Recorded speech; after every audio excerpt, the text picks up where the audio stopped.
Done. Listo. Thank you. Gracias. Bueno, colegas, muchas gracias por la participación y el gran interés. Solo recordarles que hay interpretación inglés y español. Good morning to all. It's a pleasure to be here. My name is Daniel Booth. I'm the Unit Chief on Climate Change and Environmental Determinants of Health at the Pan American Health Organization. We have interpretation available in English and Spanish. We're going to have presentations in both languages, so please choose the channel that you prefer. Later on, we're going to upload this presentation, this session to our website. We're going to tell you a little bit more in a few minutes. Y vamos a subir esta información también en nuestros canales de la OPS. Pero es un gusto estar con ustedes para este seminario importante sobre el niño y la salud en las Américas, fortalecimiento de la preparación y la acción anticipatoria. Hoy tenemos un grupo muy importante acá con nosotros. Este evento es coorganizado entre la Organización Panamericana de la Salud y la Organización Meteorológica Mundial. Vamos a tener una rápida palabras de apertura de nuestra directora del Departamento de Determinantes Sociales y Ambientales para la Equidad en Salud de la Organización Panamericana de la Salud y del director regional para las Américas de la Organización Meteorológica Mundial, Julián Baez. Y luego pasaremos a una serie de intervenciones, tanto técnicas como de países, con una parte final de discusión y preguntas. Ojalá podamos llegar a esta parte con tiempo suficiente. Pero sin más demoras, yo paso la palabra a la doctora Jerry Eichmann, directora de nuestro Departamento de Determinantes Ambientales y Sociales para la Equidad en Salud. Jerry. Muchas gracias, Daniel. Buenos días, bon día, bonjour, good morning, good afternoon. A very well welcome to everyone who's joining us today. Voy a hablar y continuar en español. De verdad, es un gran placer darles la bienvenida. Yo estando en Holanda, en una ola tropical, que es interesante para Holanda, en nombre de la Organización Panamericana de la Salud, a este webinario, El Niño y la Salud en las Américas, fortalecimiento de la preparación y la acción anticipatoria. Quisiera extender de verdad una muy cálida bienvenida a todas las personas que nos acompañan desde los distintos lugares de las Américas y también desde otras regiones del mundo. Nos honra contar con los representantes de gobiernos, de instituciones nacionales, técnicas, academia, organizaciones colaboradores, profesionales comprometidos con la protección de la salud en nuestras comunidades y también de la propia comunidad que tiene interés. Su presencia y su participación refleja este compromiso colectivo que compartimos frente a los desafíos que nos plantea un cambio climático, un clima cambiante. También deseo expresar mi más sincero agradecimiento a Julián Baez y a nuestros colegas de la Organización Meteorológica Mundial por su estrecha colaboración en la organización de este evento y en tantas otras iniciativas regionales. Muchísimas gracias. La alianza entre la OPS y la OMS demuestra el valor de trabajar juntos para que la información climática se transforme en acciones concretas que protejan la salud y en última instancia salvan vidas. También es un esfuerzo colectivo dentro de la propia OPS y van a escuchar de diferentes áreas y partes de la organización, ¿no?, con este trabajo colectivo. La oscilación del sur El Niño es uno de los principales impulsores de la variabilidad climática en las Américas. Y justamente a través de su influencia sobre los patrones de lluvias, de temperatura, puede favorecer, según la región, olas de calor extremo, sequías, inundaciones, incendios forestales. Todo esto lo estamos viendo, ¿no? Y otros fenómenos relacionados con el clima. Y estos eventos tienen consecuencias profundas para la salud, ¿no? Aumentan el riesgo de enfermedades transmisibles por vectores, ¿no? Aumentan el riesgo de enfermedades transmisibles por agua, por alimentos, enfermedades justamente por escasez de agua. Y obviamente esto genera una presión adicional sobre nuestros sistemas de servicios de salud que ya están bajo mucha presión en nuestra región. Sin embargo, sabemos que estos impactos no afectan a todas las personas, no de forma igual. Los riesgos climáticos recaen de manera desproporcional sobre las personas, las comunidades que ya viven desventajas sociales, económicas, geográficas o en salud, ¿no? Es, por ejemplo, muy diferente vivir una ola de calor en una casa o un trabajo aire acondicionado versus tener que trabajar en la calle o en el campo, ¿no? Vivir en una casa mal adaptada. Es solamente un ejemplo, así hay miles, ¿no?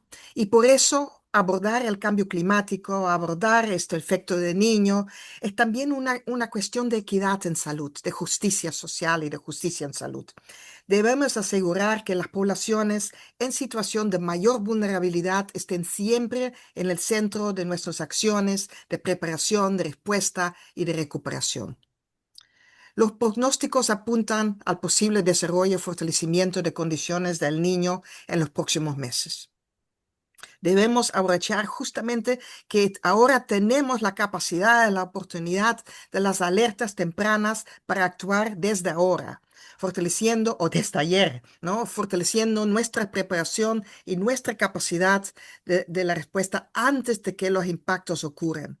Así que también reduciendo, ¿no?, las consecuencias para la salud. En la OPS creemos firmemente que la preparación no comienza cuando una emergencia ya está en marcha. Comienza mucho antes, con el uso oportuno de la información disponible. Y por eso estamos impulsando cada vez más la acción anticipatoria, apoyando a los países en el uso de pronósticos climáticos, evaluaciones de riesgo, comunicación de riesgo y inteligencia de la salud pública para orientar decisiones que protejan a la población antes que los peligros se conviertan en emergencias y también que fortalecemos, ¿no?, que fortalezcan los sistemas de salud. Hoy nos reunimos con expertos de cambio climático y clima, especialistas en salud pública, personal de respuesta, profesionales que trabajan a nivel local, representantes de comunidades, buscando fortalecer los vínculos entre el pronóstico, la vigilancia y la preparación y a la acción. Esperamos aprender las experiencias y vamos a aprender de las experiencias de los países, ¿no?, que van a compartir soluciones prácticas, ¿no?, y vamos a identificar medidas que apoyan a proteger mejor las comunidades en toda la región de las Américas. Quisiera destacar que concebimos este seminario web no como un evento aislado, ¿no?, sino como un comienzo de un intercambio continuo. Más adelante van a conocer la nueva serie de capacitación de la OPS, el Acelerador Regional de Alistamiento Operativo de Salud ante el Niño 2026-2027, dirigida a operadores de sistemas de salud. Asimismo, la OPS pondrá en marcha una comunidad de práctica que va a reunir a expertos y profesionales de toda la región para compartir experiencias, herramientas, ejemplos prácticos y lecciones aprendidas sobre la preparación ante el niño y la acción anticipatoria. El conocimiento generado a través de esta comunidad nos va a permitir un intercambio regional que vamos a celebrar más adelante en este año, quédense atentos, y nos va a permitir también seguir construyendo capacidades colectivas para proteger la salud, porque sabemos que ahora está, ¿no?, la época del niño, pero también eso va a volver y vamos a tener otras épocas y no podemos comenzar cada vez de cero cuando no nos llega, ¿no?, otro año del niño.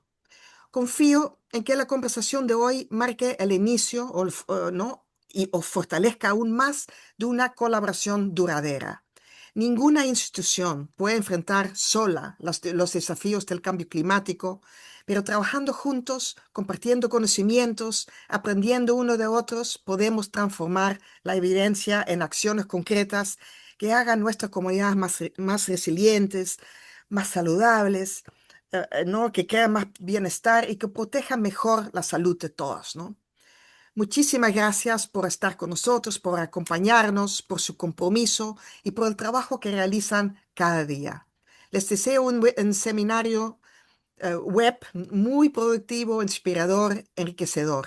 Thank you again very much for everyone who's with us today, and I wish you all an engaging and successful webinar. Gracias. Gracias, Jerry. Pasamos ahora la palabra a Julián Baez, director de la Oficina Regional para las Américas de la Organización Meteorológica Mundial. Julián. Gracias, Daniel.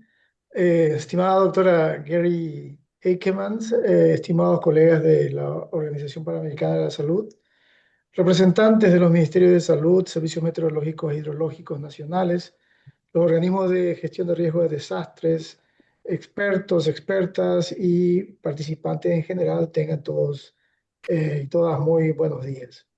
En nombre de la Secretaria General de la OMM, profesora Celeste Saulo, es un verdadero placer darles la bienvenida en este seminario regional sobre el niño y la salud de las Américas, organizado conjuntamente con la OPS y la OMM. Este encuentro se celebra en un momento especialmente oportuno. El niño continúa intensificándose y se espera que evolucione hacia un evento fuerte a muy fuerte durante los próximos meses, aumentando la probabilidad de temperaturas superiores a la normal en general, de cambios importantes en los patrones de precipitación en las distintas regiones de las Américas y a nivel global también. Sabemos, sin embargo, que los efectos del niño no son iguales en todos los países ni en todas las comunidades. Dependen de las condiciones climáticas de cada territorio, pero también de los niveles de exposición, vulnerabilidad y capacidad de respuesta de las comunidades. Por ello, el propósito de este encuentro es muy claro: contribuir a que la información climática se traduzca oportunamente en decisiones que permitan proteger la salud y reducir los riesgos para la población. La OMM apoya este tipo de esfuerzos mediante el monitoreo climático, los pronósticos y las perspectivas estacionales a través del trabajo de los servicios meteorológicos e hidrológicos nacionales, los centros regionales del clima y los foros regionales de perspectivas climáticas. La OPS, por su parte, aporta su experiencia en vigilancia epidemiológica, evaluación de riesgos, preparación ante las emergencias y el fortalecimiento de los sistemas de salud resilientes al clima. La colaboración entre ambas organizaciones permite conectar la información meteorológica y climática con las necesidades concretas del sector de la salud. Nuestra cooperación con OPS tiene importantes antecedentes.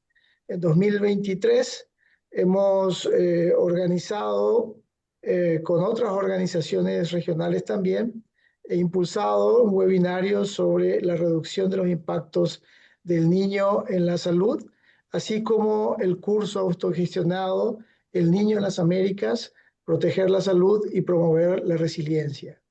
El encuentro de hoy nos permite continuar ese trabajo, compartir las perspectivas más recientes y analizar medidas prácticas para fortalecer la vigilancia, la comunicación de los riesgos y la coordinación entre los sectores de clima, salud y gestión de riesgo. Quisiera agradecer especialmente a la OPS por esta iniciativa conjunta, así como a los expertos y representantes de los países que compartirán sus conocimientos y experiencias. Los animo entonces a participar activamente en las discusiones y a aprovechar este espacio de intercambio regional. Les deseo una excelente y productiva sesión. Muchas gracias. Muchísimas gracias, Julián, por sus palabras, por el liderazgo de la OMM y por todo el trabajo que estamos desarrollando en conjunto con la OMM desde la OPS para las Américas. Nosotros tenemos registrados de 46 países, así que ojalá tengamos una buena tracción con varias buenas ideas y de cómo poder dar seguimiento a este trabajo conjunto. Y para eso yo invito a nuestra colega Bárbara Tapia, que es la coordinadora técnica de servicios de la Oficina Regional de las Américas de la OMM, para que haga la presentación sobre el estado, las proyecciones, condiciones actuales y perspectivas del el niño para la región de las Américas. Bárbara. Muchísimas gracias, Daniel. ¿Me puedes confirmar si me escuchan bien y si ven mi pantalla? Te escuchamos y vemos perfecto. Gracias. Muchísimas gracias. Bueno, para mí es un placer el día de hoy estar aquí en representación de la Organización Meteorológica y también dando o siguiendo las palabras de Julián, donde estamos en estas dos instituciones que representan y que convocan a los grupos de los servicios meteorológicos e hidrológicos nacionales y también las oficinas o las oficinas de salud de cada país, donde también este tema sobre el niño es un tema muy relevante. En esta ocasión yo estoy representando a mi colega Rodney Martínez, pero bueno, desde la Organización Meteorológica nosotros estamos llevando adelante todo el tema relacionado con el niño para darles a conocer cuáles son las condiciones actuales, para que un poquito vayamos viendo que un niño no es igual a pesar de los años, entonces para ver cómo esas diferencias, cuáles son sus condiciones actuales, tal como lo decía, las perspectivas y cuáles son los pronósticos para los próximos meses. Em, en esta imagen, como nosotros vemos, y quizás ustedes, muchos de ustedes que no son técnicos en el área meteorológica, pero por lo menos lo están viendo bastante, es cómo se mide las anomalías de temperatura superficial del mar, principalmente en toda esta lengua que va a lo largo del Ecuador sobre el Pacífico ecuatorial. Entonces, siempre revisar o evaluar la intensidad del niño, se separa este Pacífico en distintas como cajitas y generalmente se toma en cuenta esta cajita que está en el centro del Pacífico denominada el niño 3.4 y junto a eso podemos tener las evaluaciones de cómo se está intensificando en los últimos meses. Si nosotros vemos en el gráfico de la derecha, en la parte superior, el segundo, habla sobre las casillitas del el niño 3.4 y desde abril más o menos se ha notado ese su incremento y que al momento ya estamos con un incremento cercano al 1.7. Y también quisiera comentarles sobre, mucho se habla sobre el niño, de que solamente se ve reflejado este aumento en la temperatura superficial del mar, pero no se ve reflejado en otras condiciones. Al momento podemos corroborar que el niño tiene ya un acoplamiento entre lo que es condiciones más bien oceánicas y también atmosféricas, y lo podemos ver en esta gráfica que de alguna manera nos muestra cómo la temperatura subsuperficial del mar y sus anomalías en el océano mismo. Y es decir, que cómo ese calentamiento que vemos reflejado a nivel superficial se ha ido profundizando mucho más en las últimas semanas. Entonces ya no solamente el calentamiento está a nivel superficial, sino que ya por lo menos lo vemos del orden de unos 200 metros de profundidad en toda la parte cercana a esta zona donde hablábamos del el niño 3.4. Y como van viendo desde febrero hasta la fecha, ha sido este incremento más bien sostenido sobre el calentamiento en los niveles más bien más profundos del Pacífico. También otro tema u otro parámetro importante a delimitar las condiciones del niño es el debilitamiento de los vientos alisios, es decir, que la condición del viento es mucho más predominante del oeste y tiende a debilitar las condiciones del este, por lo cual esto hace que ciertas condiciones en distintas zonas se vean más influenciadas. Asimismo, como podrán ver en la imagen del lado derecho superior, es el índice de oscilación del sur, en donde se van mostrando estas condiciones y que las vamos viendo en el largo plazo. En círculo rojo se van denominando los grandes eventos del niño, como se dicen como los niños fuertes, donde este aumento de la temperatura superficial corresponde por lo menos a 2 grados de aumento, y que ha sido principalmente notorio entre los años 82-83, después 97-98, hacia el 2015-2016, y hoy en día ya estamos nuevamente marcando como una tendencia a esta misma condición. Como también en altura, el gráfico que ustedes pueden ver en la parte inferior muestra como las celdas donde tienden a activar, ¿cierto? la nubosidad en el sector Pacífico, donde tiende a ser mucho más activo, y mientras en otras áreas tiende a desinflar de alguna manera la actividad. Por eso durante eventos del Niño, toda la actividad en la parte del Atlántico tiende a ser mucho más débil, es decir, toda la actividad asociada a huracanes en esa temporada tiende a debilitarse, pero tiende a ser mucho más activa en el sector del el Pacífico. Pero yo sé que de repente mucha de esta información tiende a ser demasiado técnica, y también demostrarle que todos los niños que hemos tenido en el pasado nunca es uno igual al otro. Y eso hay que entenderlo, también hay que entenderlo con respecto a cómo el planeta también está mucho más caliente. Entonces, en este gráfico, que más que nada nos muestra cuál fue la tendencia de cada niño en los últimos años, estamos hablando de la comparación de todos con niños muy fuertes y niños fuertes. El de 2026, al momento, estamos entre las condiciones que se observaron entre el año 97 y el 2015. Entonces, vamos hacia la misma condición, y los pronósticos están reforzando también esa condición. Asimismo, hay esta comparación de los últimos 4 niños más fuertes, en donde cada evento, si uno empieza a mirar solamente la fotografía, no hay que ser técnico para darse cuenta que la misma foto no es igual. Entonces, ese es uno de los temas que queremos resaltar, que independiente de que sean las condiciones, nunca vamos a tener condiciones iguales, y no el caso que tengamos un niño fuerte. Eso está directamente relacionado con impactos fuertes, tiende a cambiar. Esto es solamente una condición similar con respecto al viento, que tiende a ser mucho más activo, o de una condición del oeste, que es un poco para reflejar del acoplamiento de las condiciones de la parte oceánica y también atmósfera. Y un poco para mirar de lo global, de lo que estamos hasta el momento, hasta el 2 de agosto, la temperatura global era de casi 16,96 grados, y eso todavía nos marca un poquito inferior a lo registrado en 2024, que fue considerado como uno de los años más cálidos de los últimos 10 o 15 años en promedio, debido al niño que se produjo durante el 2023. Así que no sería extraño que de repente a finales de este año o comienzo del próximo se pudiésemos tener la visión de que este 2026 puede ser nuevamente uno de los 5 años más cálidos de lo cual tenemos registro.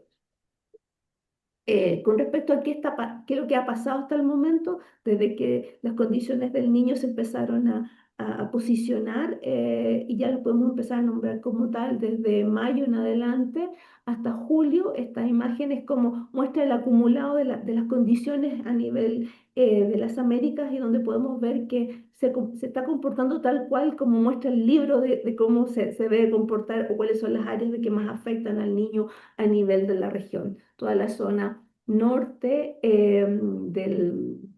de Sudamérica tiende a ser mucho más seca, con déficit de precipitaciones, mientras que, por ejemplo, la zona centro y sur de Chile tiende a ser bastante activa. Si estamos revisando las noticias, hemos visto que el mes de julio ha sido mayormente activo con respecto a montos de precipitaciones importantes a lo largo de Chile, y no solamente afectando la zona centro, que es lo habitual en esta época, pero sí llegando a zonas mucho más al norte. También hay una zona en la parte sur de Brasil, que es un poquito más activa, y mientras que la zona de Centroamérica bastante seco, lo cual es uno de los indicativos que siempre tiende a mostrarse a sí mismo, como grandes partes del Caribe.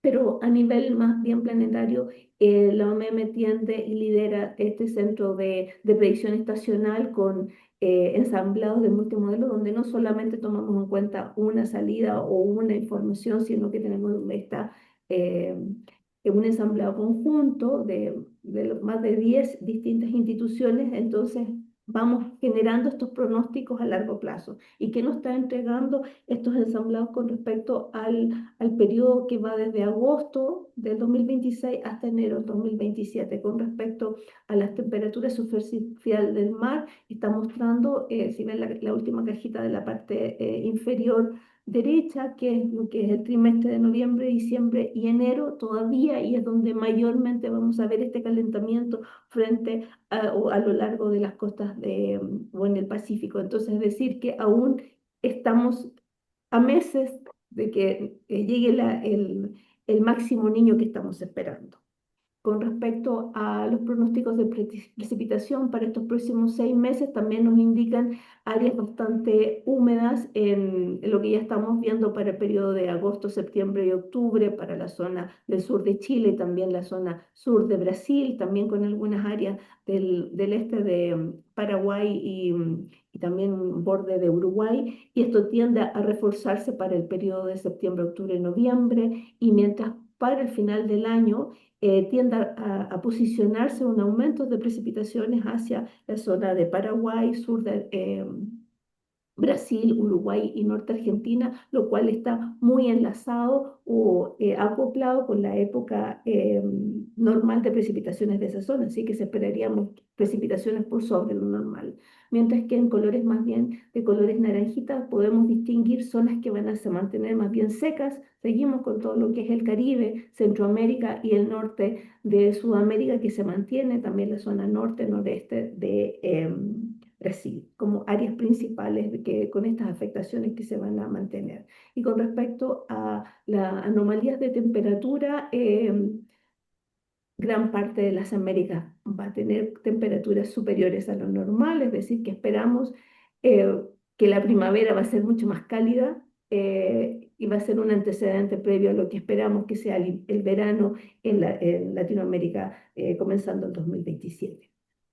Para los próximos meses, bueno, para el pronóstico de esta cajita que les comentaba del niño 3.4, todos los modelos tienden a indicar que el mes de noviembre es cuando vamos a tener el máximo de la intensidad de este calentamiento sobre la superficie del Pacífico, y también es consecuente de que en ese periodo desde octubre, noviembre, diciembre y extendiéndose hasta enero es cuando es más alta las probabilidades de que vamos a estar bajo un niño muy fuerte, con sobre un 81%. Es decir, que el niño ya está afectándonos, pero todavía no sabemos qué tanto, no, qué tan fuerte va a ser sus impactos en toda nuestra región.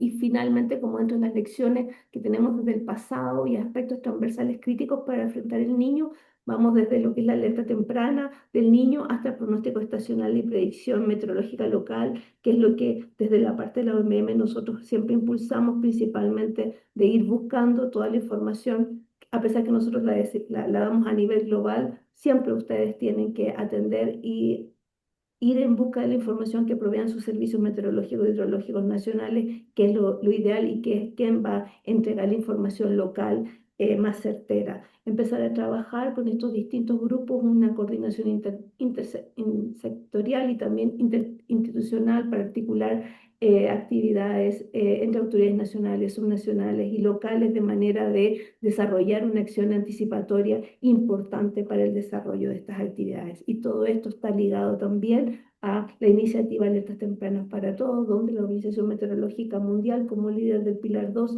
está avanzando fuertemente y está tendiendo a reforzar las capacidades de los servicios meteorológicos y también de órganos, de organizaciones que hacen monitoreo, de ser aún más robusto para poder entregar mejores pronósticos, por ende también mejores avisos y alertas para la comunidad en la medida que se puedan tomar una información temprana. Así que solamente indicar que el niño está en desarrollo y se espera que se fortalezca aún más, recordar eso mismo, que es crítico acelerar los planes nacionales y locales en preparación y respuesta.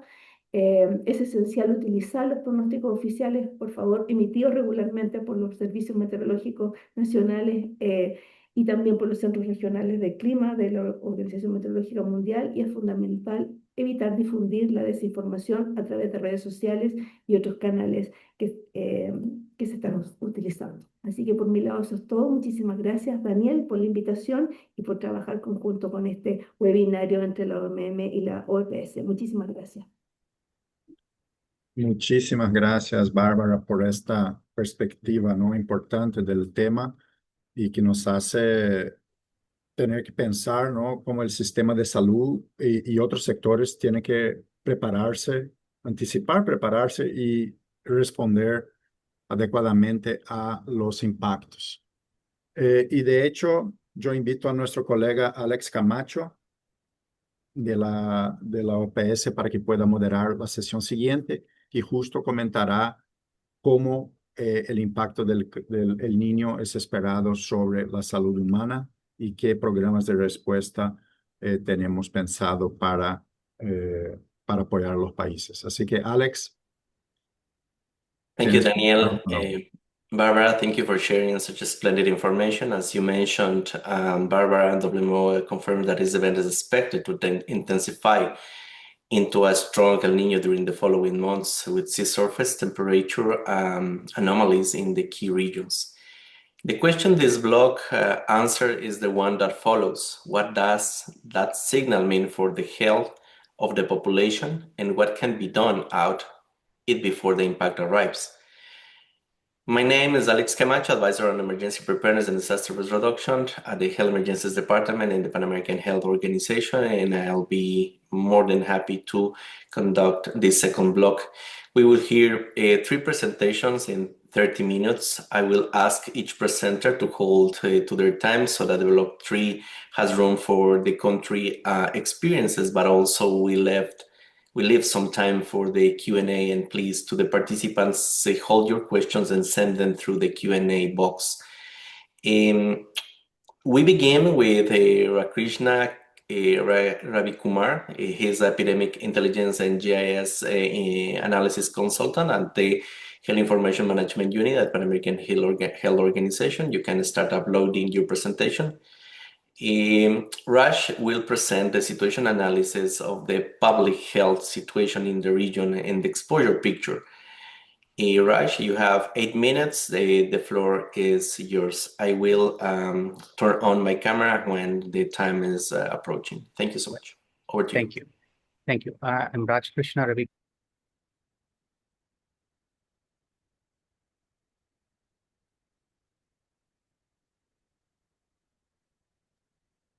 Raj, we can't hear you. The team in June 2026 conducted a public health situation analysis of the El Niño situation for the Americas region. So for people who are not aware, public health situation analysis is specifically to identify current health status and potential health threats that the population may face, the status of the health system, and the humanitarian health response. It's a review of currently available and the latest secondary data. So the aim is to provide all health sector partners with a common and comprehensive understanding of the public health situation in order to support response planning based on this information. So this document was published in June 2026 based on the information that was available at that time. So as we've already seen, the El Niño event has started and it is expected to persist in 2027. It usually starts between April to June with a peak in the late parts of the year, November to February, and it usually persists for about 9 to 11 months, although events have lasted longer. Forecast models suggest that the intensity would rise in the later parts of 2026 and early 2027 and continue for a few more months later on. So one thing to note is that the El Niño event is only one of several drivers influencing seasonal climate variability, and regional impacts are shaped by locally relevant conditions, baseline vulnerabilities, exposure patterns, and preparedness capacities. Looking at public health risks that we might face during this time, epidemiological risk is contributed to by increased transmission of waterborne and vector-borne diseases, leading to outbreaks. Risk of increased mortality and morbidity due to natural hazards, heat stress, respiratory illnesses, the previously mentioned waterborne and vector-borne illnesses and injuries. Next, we have operational risk with the disruption of primary care facilities and other essential services. Saturation of the health system because of the increased pressure to the systems, and inequity, disproportionate impact on particularly displaced populations, indigenous populations, and people affected by poverty. Here we have a summary of the wet and dry conditions that we see for different parts of the region. So for the dry regions, we have mostly the Caribbean countries, central and the northern parts of South America, and some parts of the southern cone as well. For the wet regions, we see parts of Ecuador and Peru, Chile, Paraguay, Argentina, the Bahamas, the southeastern parts of Brazil, and parts of the United States and Canada. Here we have a summary of all of the conditions of public health risk that we've analyzed based on the dry conditions and wet conditions, as well as the associated risk that we've assigned for each of these public health categories. This is an overall summary, but I will be talking about the most high-risk conditions in each of these segments. So looking at drought conditions, we see 5 risks that are assigned a very high level of risk here. The first is malnutrition, mainly because drought conditions affect crops, livestock, fisheries, livelihoods, and food prices, and reduce the diversity of dietary supply available to populations, as well as associated loss of livelihoods, which in turn leads to malnutrition affected populations. Next, we have waterborne diseases, including cholera, where in dry conditions, we see a necessity to store water, which, along with deteriorating sanitary and hygiene measures, lead to propagation of waterborne diseases, as well as cholera in these conditions. The third is heat stress, and which is the leading cause of weather-related death in dry conditions. So the mechanism of effect is mainly due to dehydration, heat exhaustion, and heat stroke, leading to premature mortality. Next, we have arboviruses. So mainly for arboviruses, we see the increased in cases due to increased vector breeding and distribution of vectors, even though the actual habitats of vector breeding are decreased. We also see one point to note here is that higher altitude areas, which are usually cooler, see warmer temperatures. As a result, we see increased vector breeding and distribution in high altitude areas. Changes in water storage practices also favor vector breeding in these conditions. Next is measles. There's an ongoing measles outbreak in the region of the Americas, where susceptible populations in these conditions might be brought together in crowded settings. So drought-related disruptions to health services, vaccination campaigns, and limited anything affecting the cold chain and routine care mechanisms might lead to exacerbation of these outbreaks. Next, we see wet conditions where we see heavy rainfall and flooding. First, the condition we are focusing on is malnutrition. Again, damage to production, mainly due to floods, landslides, and intense rainfall, which affects crops, livestock, and fisheries, as well as limiting access to markets and other sources of food. Next, again, we have cholera and waterborne diseases. So increase in humidity and decrease in temperature leads to environments suitable for the growth of the Vibrio cholera bacteria, as well as leads to situations where water contamination occurs due to flood. Next, we have arboviruses. Increased rainfall and humidity are one of the major factors for increased vector density and increasing transmission potential of the arboviruses through their mosquito vectors. Next, we have malaria, which is again specific because rainfall, flooding, and fluctuations in water flow increase vector breeding. And there have been proven studies where there has been a relationship identified between El Niño periods and malaria incidence. Next, again, we have measles, where damages to facilities and interruptions to vaccination, regular routine vaccination programs, and impacts to the cold chain disrupt vaccination, and it can lead to outbreaks in susceptible population, as well as delay identification of cases. So we've identified multiple public Raj, health risks. please wrap up. Yeah, okay. So our focus is mainly going to be on communicable diseases, mainly due to arboviruses, measles, rodent-borne infections, mainly due to increases in food availability and rodent-human interactions.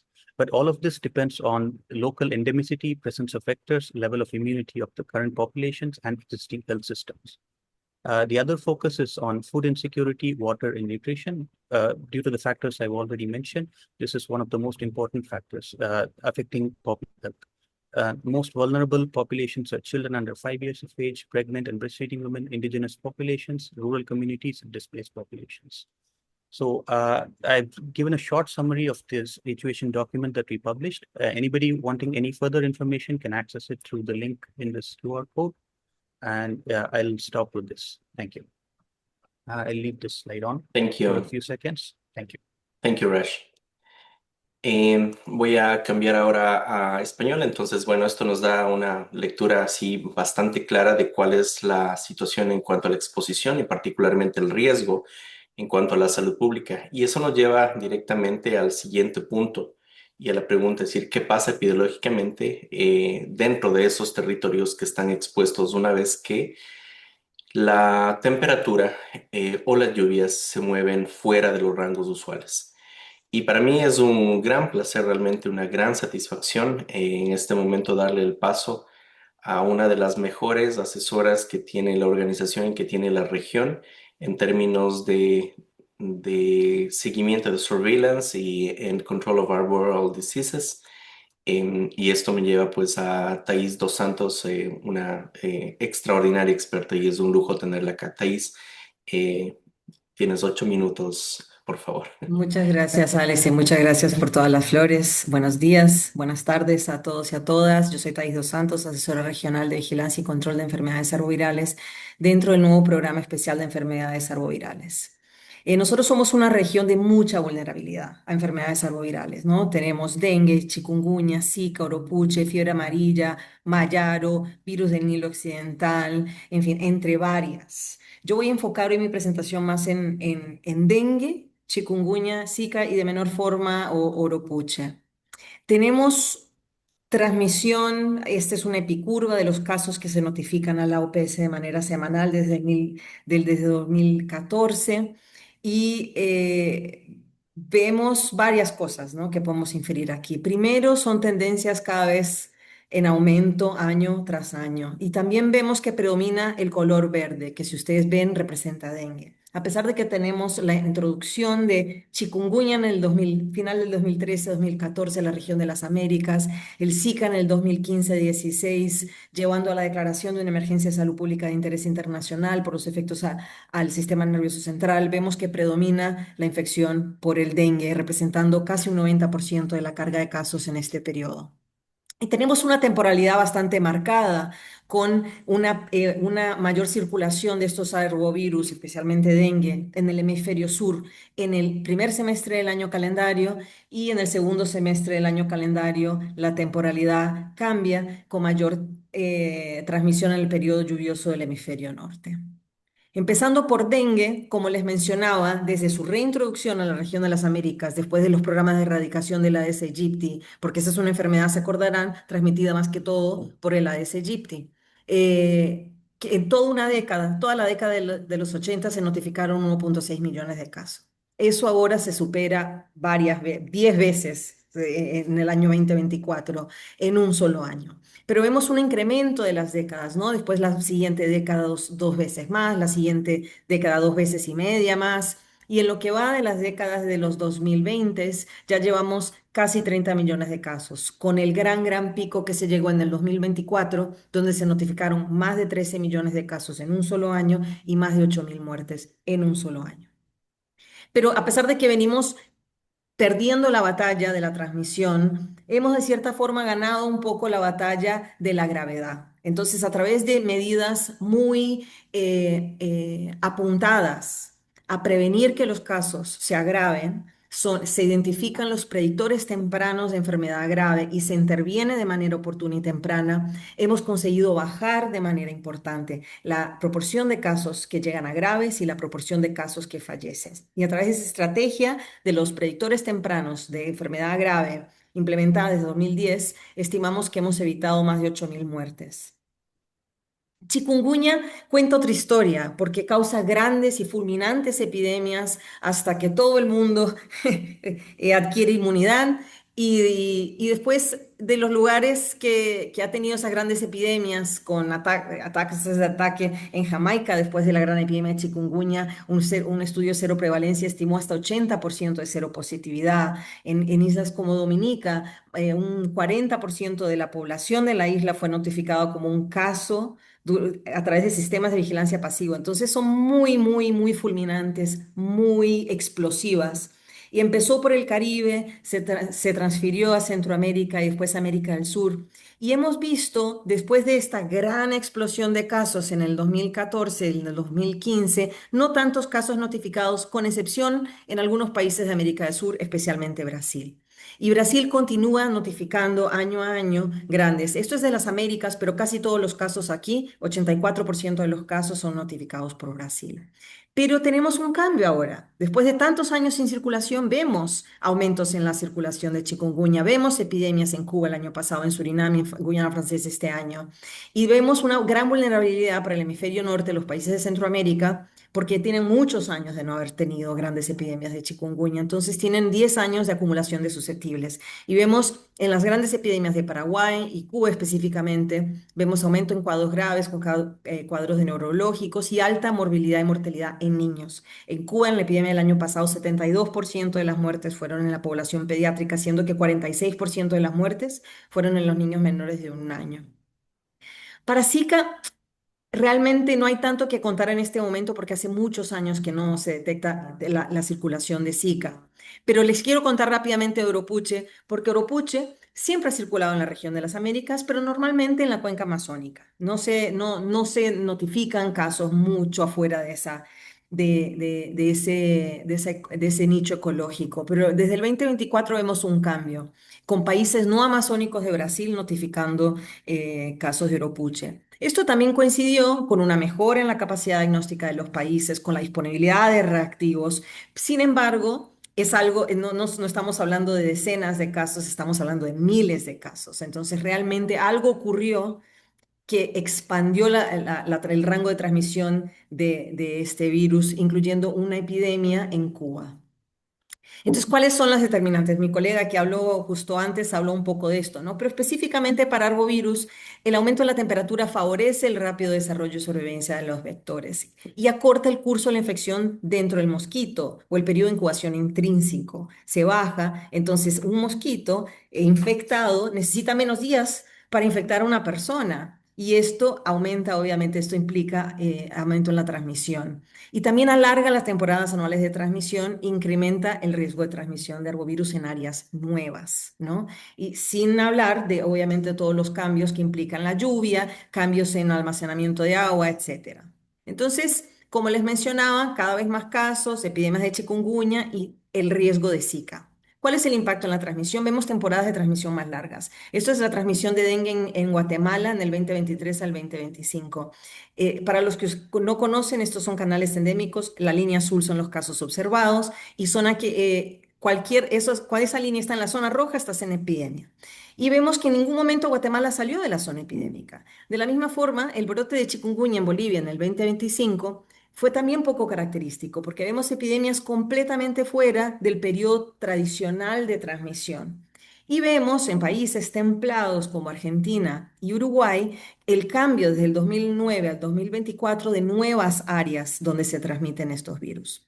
Y este es también un impacto en la atención clínica, porque aumentan los casos, pero la capacidad, la infraestructura del sistema de salud no ha aumentado para sostener ese aumento de casos, sostener el aumento de más casos graves. Y también tenemos los desafíos de que hay que manejar los casos clínicos en áreas donde las personas tienen menos experiencia manejando esto, y esto puede tener desenlaces más graves. Entonces, la OPS ha renovado su estrategia de gestión integrada que va a estar por publicarse en estos días, que intenta integrar las experiencias exitosas y lecciones aprendidas de la última década en un solo documento y en un documento de lineamientos para preparación de epidemias de enfermedades arbovirales.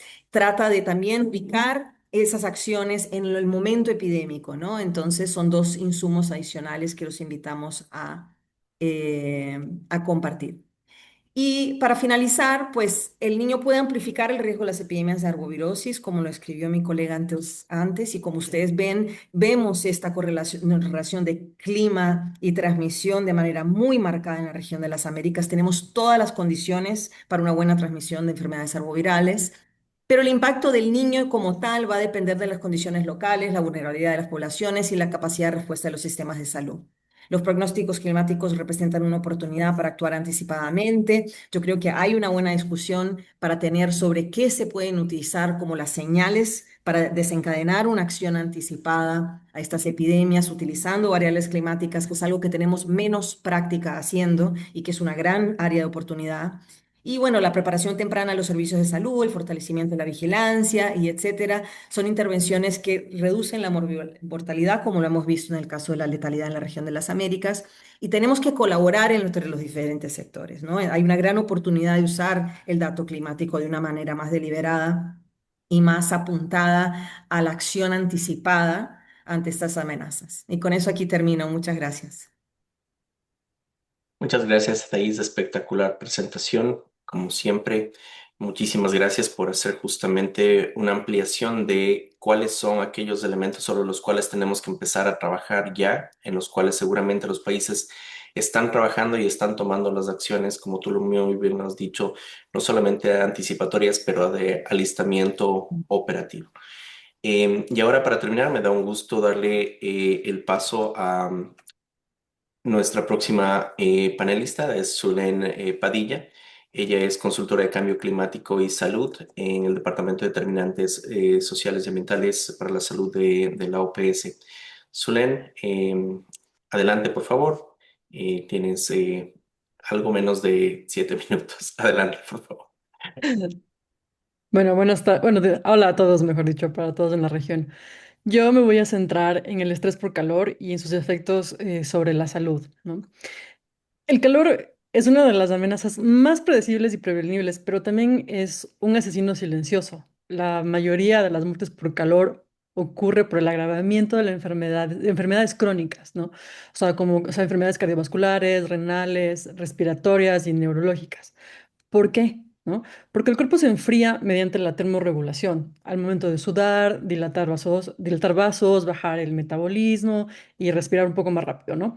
Cuando estos mecanismos fallan, la temperatura central del cuerpo sube y se produce un daño celular directo, ¿no?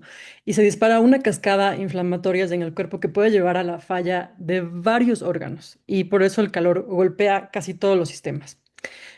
Hablando del corazón, por ejemplo, puede producir una insuficiencia cardíaca, infartos, arritmias en el riñón, puede causar lesiones renales agudas. En el sistema nervioso puede causar edemas cerebrales, confusiones, convulsiones y mayor riesgo de accidente cerebrovascular. También empeora la salud mental, produciendo ansiedad, depresión, trastornos del sueño, por ejemplo, cuando no se puede causar no se da un enfriamiento nocturno, afecta al sistema inmune y reproductivo.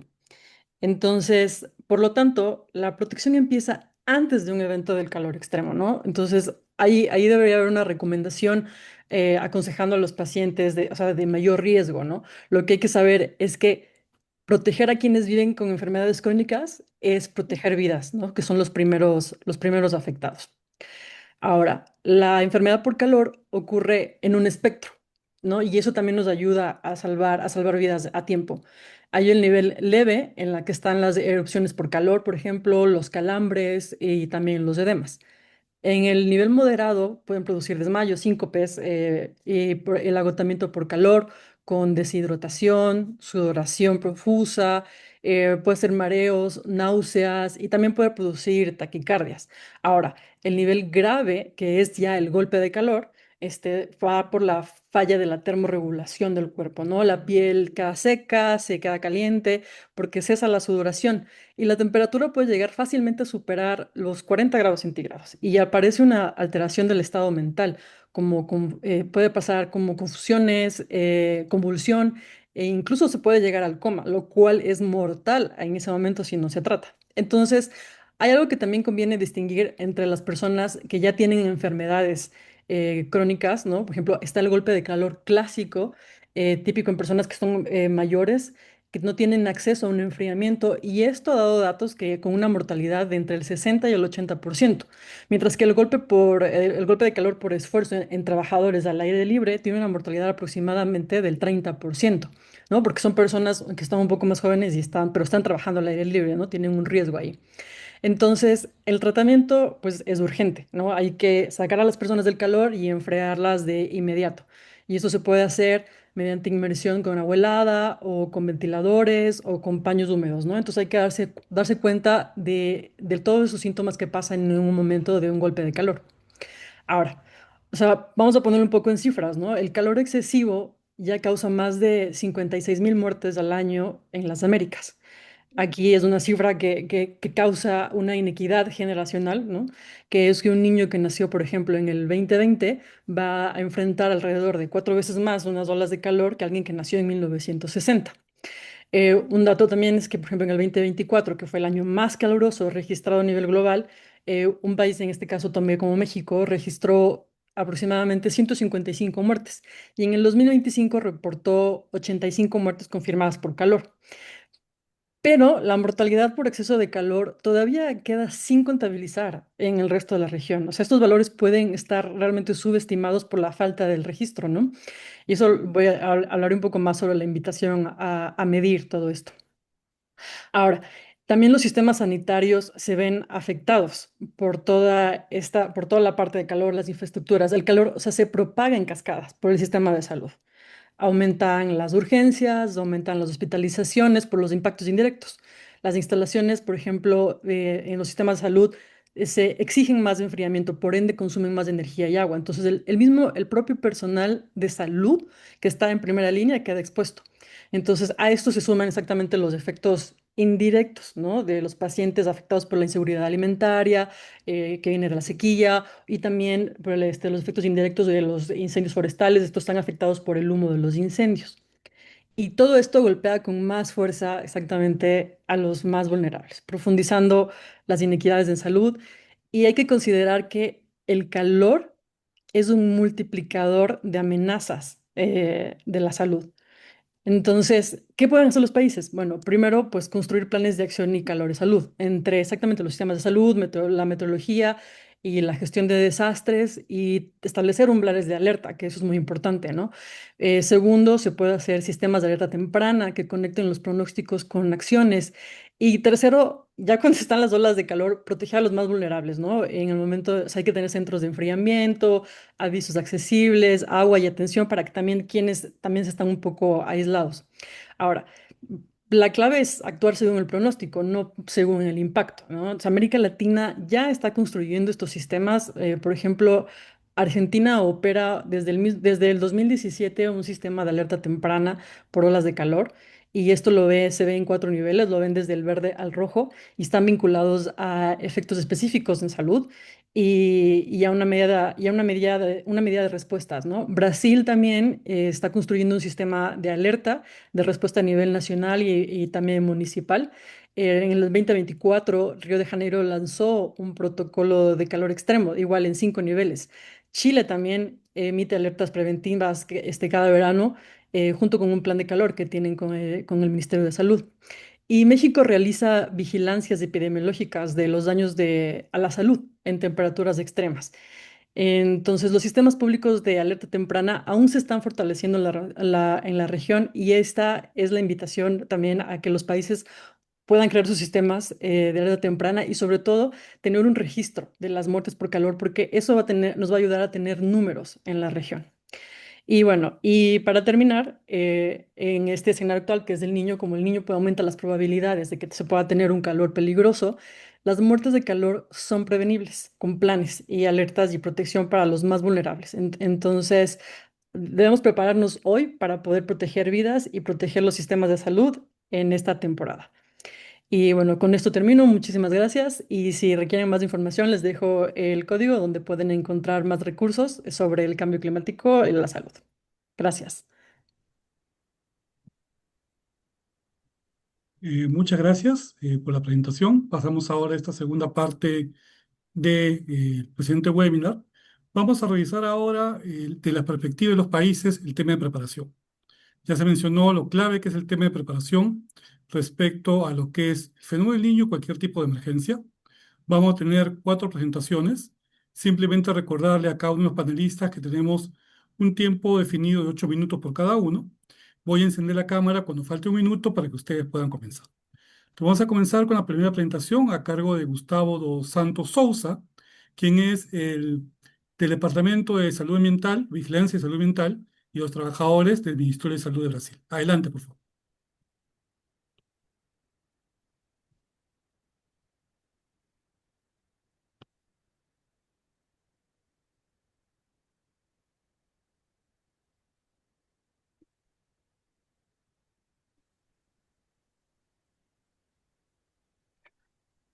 Olá a todos. Olá. Adelante, Gustavo, te escuchamos bien. Sim. Good afternoon, and thank you to PAHO and WMO for inviting Brazil to share how our sector health is preparing for El Niño 2026, 2027. Our core message is simple. A climate forecast only protects health when it turns into anticipatory action. Brazil is using this early warning window to bring together climate information, health surveillance, preparedness, and operational response across our unified health system known as SUS. El Niño is already present and strengthening a strongest event with a high probability of very strong conditions like persisting into early 2027.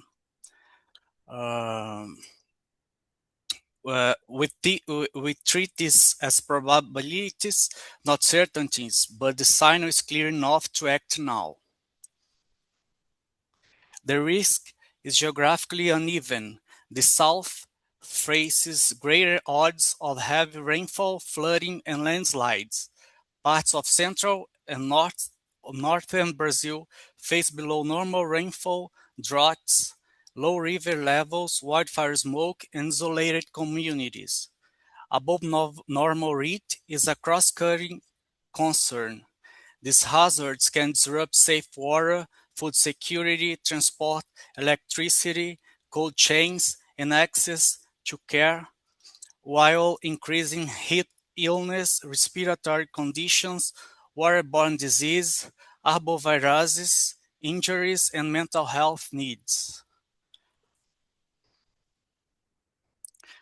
Our preparedness combines national direction with local action. Brazil SUS is decentralized. The federal government sets guidance and offers technical and operational support, while states and municipalities tailor measures to local conditions. Adapta SUS, Brazil's health sector climate change adaptation plan, sets out 27 targets and 93 actions through 2035. For this El Niño cycle, it provides backbone for early warning, resilient services, risk communication, workforce readiness, and equity. At the operational level, our National Situation Room for Climate Emergency and Health brings together epidemiological, environmental, climate, and health service information. It coordinates with meteorological and disaster risk agencies and with state and municipal health authorities. In June and July, the ministry carried out 3 regional preparedness meetings covering all 5 regions. Managers work with climate institutions, civil defense, researchers, and PAHO to map priority hazards, vulnerable populations, capacities, and gaps. A federal health action plan for El Niño is also being finalized under the Ministry Executive Secretariat. We are now turning coordination into practical readiness.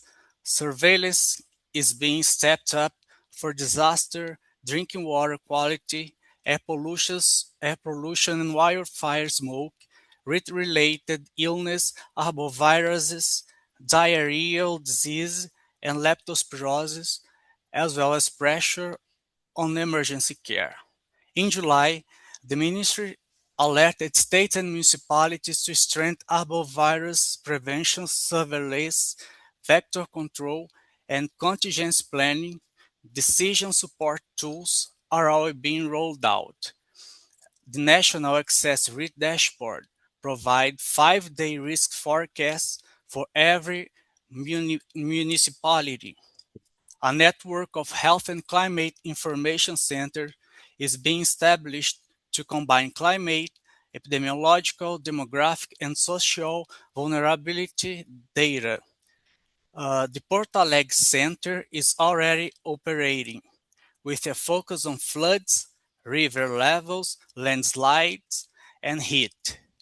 Health services are being asked to review contingency plans, identify facilities and communities at risk, protect safe water and cold chain operations, secure essential medicines and supplies, plan alternative access routes, and maintain referral capacity. When local capacity is exceeded, the National Force of the Unified Health System can step in with rapid assessment, specialized teams, temporary care structures, logistical support, and psychosocial care. This readiness builds on lessons from 2023-2024 Amazon droughts and wildfires, and major floods in Rio Grande do Sul. Equity runs through all of these measures. We are prioritizing indigenous peoples, riversides and remote communities, rural and traditional populations, children, older adults, and pregnant women, people with chronic conditions or disabilities, people experience homelessness, and workers exposed outdoors. This means making warning accessible, adapting communication to language and local context, and planning water, medicines, mobility support, and continuity of care before access is cut off. Our aim is not to wait for a disaster declaration. It's to act on credible forecasts, support local managers, and scale out the response according to risk. By linking science, surveillance, preparedness, and care, Brazil seeks to reduce preventable harm and keep the SUS operating through droughts, floods, heat, and the other health effects of El Niño. Thank you. Obrigado a todos. Muchas gracias. Muchas gracias por la presentación. Especialmente resaltamos la incorporación de subgrupos importantes como parte de la preparación y protección ante los efectos de salud pública del fenómeno El Niño. Ahora continuamos con los temas vinculados a predicciones, a cómo nos preparamos desde el punto de vista de los aspectos meteorológicos e hidrometeorológicos, con la presentación de Gerlan Gallegos, del Servicio Nacional de Meteorología e Hidrología de Bolivia. Adelante, por favor.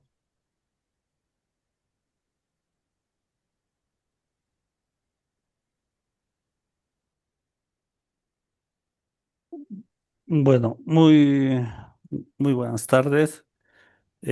Primeramente un saludo a todas las autoridades de parte del Viceministerio de Recursos Hídricos, Diego, Agua Potable y Saneamiento Básico, igualmente de nuestras autoridades del Servicio Nacional de Meteorología e Hidrología de Senami Bolivia.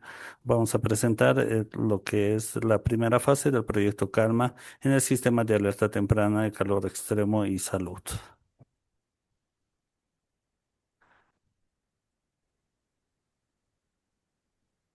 Ya. Primero tenemos que entender que el Servicio Nacional de Meteorología e Hidrología se encarga del tema del monitoreo, la vigilancia también hidrológica, realizando estudios e investigación y servicios de difusión para temas de la alerta y pronósticos en la parte meteorológica e hidrológica. por lo cual nosotros como Servicio Nacional de Meteorología e Hidrología se ha trabajado con la OPS para realizar estos proyectos de sistemas de alerta temprana y todo lo que es acciones anticipatorias. Por lo tanto, de ahí nace lo que es el proyecto Calma, que es de calor y maternidad, que ha tenido una evolución en el tiempo, ya que solamente no era necesario abarcar a mujeres en etapa de gestación y ha evolucionado para llegar a toda la gente vulnerable, realizando un software que es muy intuitivo, que podemos verlo a través de un monitoreo, hacer el seguimiento y realizar acciones inmediatas. Por lo tanto, nosotros en este proyecto se ha realizado la intervención en unas áreas específicas, que sería en la parte del oriente, en Santa Cruz y Camiri, viendo que ese lugar tiene la necesidad de las temperaturas críticas, viendo la humedad relativa y viendo la existencia de personas vulnerables en el sector. Por lo tanto, se ha tenido esta adoptación de este índice de calor en base a las fórmulas respectivas, tomando en cuenta el tema de la temperatura y humedad y considerando el tema de la sensación térmica, que se siente más a mayor humedad relativa. Esta es la tabla que prácticamente de aquí se han sacado los umbrales que, como anteriores expositores, es de categoría verde, amarilla, naranja y roja. Por lo cual, este producto que ha salido de este sistema de alerta temprana, calma para olas de calor, se ha generado con un asistente virtual mediante chatbot, usando la aplicación de WhatsApp, ya que con esta aplicación podemos llegar a una población y a los grupos vulnerables que prácticamente, digamos, necesita estar informada para el tema de olas de calor, también facilitando mediante una aplicación que se pueden registrar y puede hacer más que todo el uso ya para tomadores de decisiones en el área de salud o personal de salud, y teniendo nosotros un módulo web, un dashboard donde nosotros podemos centralizar y generar esa información que nos sirve de manera institucional. Por lo tanto, este asistente virtual de chatbot te genera respuestas 24/7. Podemos hacer un triaje digital viendo a las personas, la sintomatología para realizar alarmas para personas vulnerables y teniendo una accesibilidad ya para un diseño más intuitivo, y podemos ver también el tema de la distribución de los grupos vulnerables, que lo más importante para tomar acciones es tener la información para generar acciones anticipatorias. Por lo tanto, el flujo de acción del sistema Calma pasa por la captura, o sea, la captura de información mediante los datos meteorológicos, en este ejemplo de Santa Cruz y Camiri, realizando un análisis y un cálculo automático de riesgo basado en el índice de calor, generando las alertas mediante notificaciones automáticas para estos grupos vulnerables y dando un soporte y guía a través de el sistema del chatbot y en mapas de calor. Por lo tanto, nosotros, como mencionamos antes, todo lo podemos visualizar y ir tomando en cuenta cómo va generándose este pronóstico para generar las alertas correspondientes y hacer el seguimiento mediante el monitoreo entre la relación de las temperaturas, la humedad y la información meteorológica en el sector para generar las diferentes alertas. Como les mencioné, digamos, podemos ver el tema del índice de calor, la humedad y temperatura, generando un registro que para temas de gestión de riesgos enfocados hacia la salud es lo más importante. El reto de este proyecto es que se pueda expandir del área de intervención a otras áreas hasta lograr una cobertura nacional. Por lo tanto, es un trabajo que se está haciendo entre el Servicio Nacional de Meteorología y el Ministerio de Salud en coordinación de interoperabilidad de estos, ya que estas acciones que nosotros hemos tomado en las anteriores gestiones para este proyecto ahora nos sirve con mucho más énfasis para lo que se viene afrontando, como mencionó los anteriores expositores, como Bárbara Tapia y Suelen Padilla, para el tema de acciones anticipatorias y la gestión del riesgo, ya que nosotros podemos ver que en la época o se espera un niño muy fuerte para los meses de octubre, noviembre, diciembre y enero del siguiente año. Por lo tanto, eh, eso sería lo que se está aplicando en el país de Bolivia. Muchas gracias. Muchísimas gracias por compartir tan valiosa experiencia, especialmente cómo incorporamos la tecnología como parte de los preparativos y por esta forma comunicar rápidamente a la población aquellos efectos que puede tener este tipo de evento en su salud. Continuamos ahora con Jennifer Esther Llanes Ariaza, quien es gestora técnica del Departamento de Salud Ambiental del Ministerio de Salud de El Salvador. Adelante, por favor.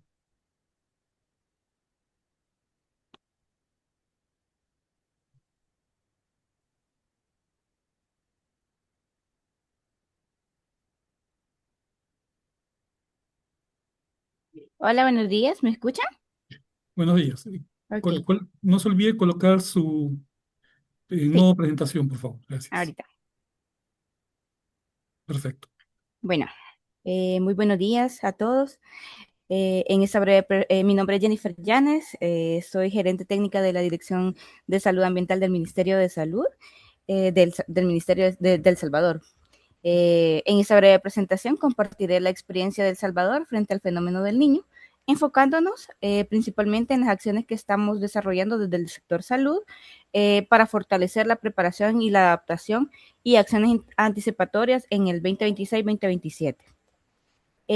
Quizás como contexto general frente al niño, comentarles que El Salvador está ubicado en el corredor seco centroamericano y presenta una alta vulnerabilidad.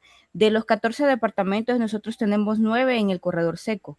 De estos, 114 municipios son de alta prioridad. Estas condiciones pueden afectar la disponibilidad y calidad del agua, incrementar los riesgos para la salud, comprometer la continuidad de los servicios de salud. Por ello, nuestra preparación se enfoca en 3 cosas: en WASH, en resiliencia al sistema de salud y el estrés térmico. En WASH, pues vemos la parte de la disminución de la disponibilidad del agua para consumo humano y otros mayor riesgo de enfermedades transmisibles. En la parte de resiliencia del sistema de salud, pues vemos la parte de garantizar la continuidad de servicios esenciales de salud y fortalecer la vigilancia epidemiológica y ambiental integrada. En el estrés térmico, pues identificamos el incremento de enfermedades relacionadas con el calor, el agotamiento y el golpe de calor, mejorar el riesgo para grupos vulnerables, que ya sabemos que son las poblaciones que están precisamente en el corredor seco, en comunidades rurales y periurbanas, que son muy afectadas ante esto, en niñez, personas mayores, personas con enfermedades crónicas, discapacidades y otras condiciones de riesgo. Nuestros enfoques transversales se basan en 4, que primero es garantizar el acceso justo a los servicios de salud, que garantizamos la equidad, las poblaciones vulnerables, que priorizamos la equidad enfrentando mayor riesgos y barreras para la protección de la salud y el bienestar. La parte de alerta temprana, que es fortalecer el sistema de monitoreo y de alerta temprana anticipatoria. Nosotros contamos con una sala situacional como los otros ministerios de salud y tenemos acciones intersectoriales con protección civil. Trabajamos de manera coordinada entre diferentes sectores, desde el Ministerio de Medio Ambiente, Protección Civil, Ministerio de Salud, Ministerio de Trabajo. Entonces, por ello, nuestra preparación, como les comentaba, se enfoca en WASH, resiliencia del sistema de salud y la respuesta ante el estrés térmico. Dentro de esto, los riesgos e impactos que tenemos casi son generales. A nivel centroamericano tenemos la parte de las sequías, reducción de la disponibilidad de agua, lluvias intensas e inundaciones, que es el desbordamiento, daños. Tenemos las olas de calor, incendios forestales.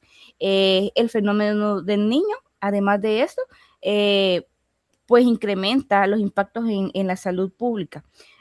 Tenemos enfermedades transmitidas por el agua, dengue y otras arbovirosis de las que estuvimos hablando, estrés térmico, enfermedades respiratorias, pero como hablábamos anteriormente, también existen impactos ambientales directos, que son la escasez del agua, la inseguridad alimentaria, migraciones internas, deterioro de la calidad del aire, pérdida de medios de vida y desplazamiento y afectaciones sociales. Dentro de esto, los impactos transversales son la calidad del aire, afectaciones de medios de vida, protección social, y el enfoque de respuesta, pues siempre lo centramos en los 4: vigilancia, WASH, alertas tempranas y acciones intersectoriales.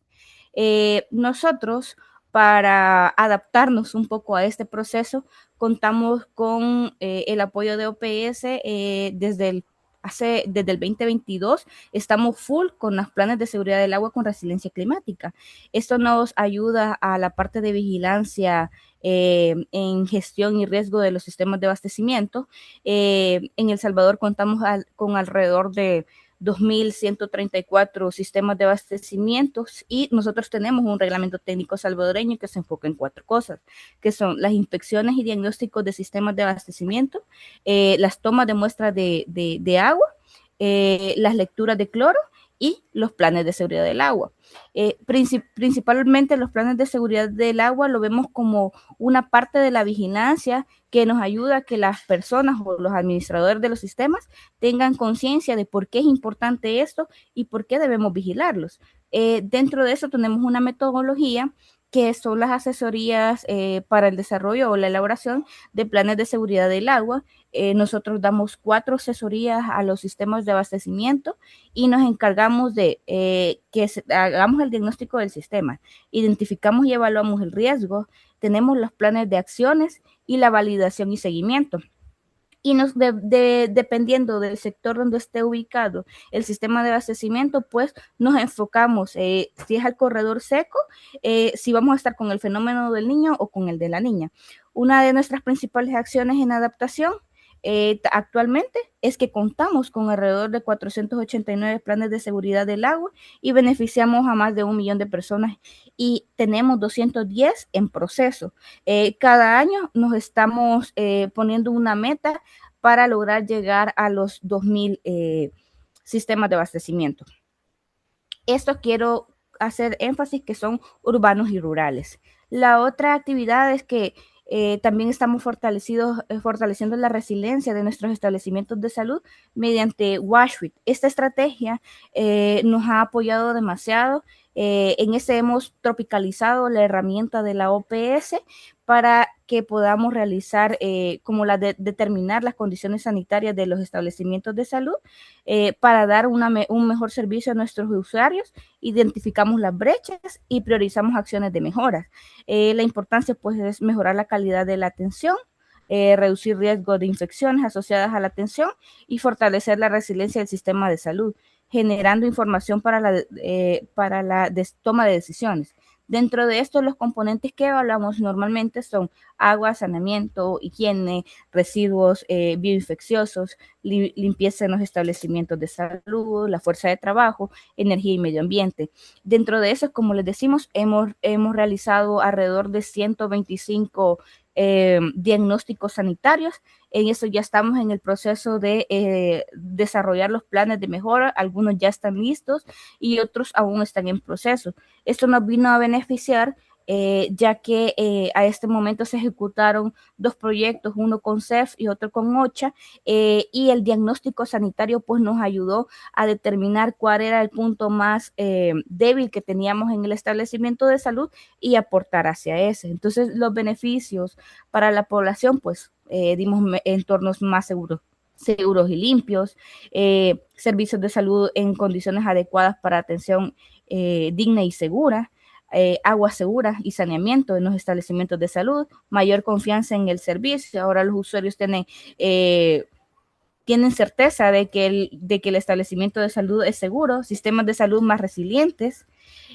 Luego tenemos otra acción quizás como emblemática para nosotros, es la estrategia del uso del puriagua, es un hipoclorito de sodio a base de sal. Nosotros tenemos alrededor de 500 equipos a nivel nacional.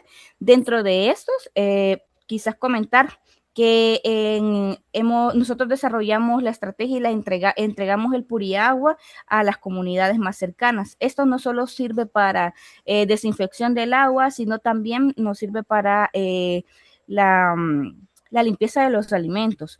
Eso tiene un impacto en la salud y bienestar, pues mejora la calidad del agua de consumo y la preparación de alimentos, reduce enfermedades diarreicas y otras infecciones, promueve prácticas seguras, higiene en el lugar y protege la salud de las comunidades en áreas remotas.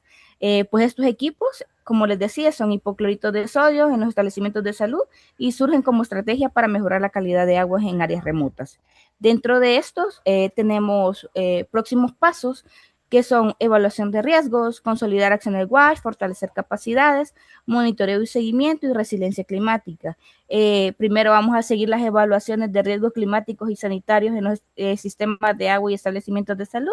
Vamos a implementar planes de mejora en establecimientos de salud que vayamos evaluando continuamente, capacitación continua al personal de salud e inspectores, dar seguimiento a indicadores claves de agua y saneamiento y salud e integrar la adaptación al cambio climático del sector salud, que es lo que se ha dejado de lado.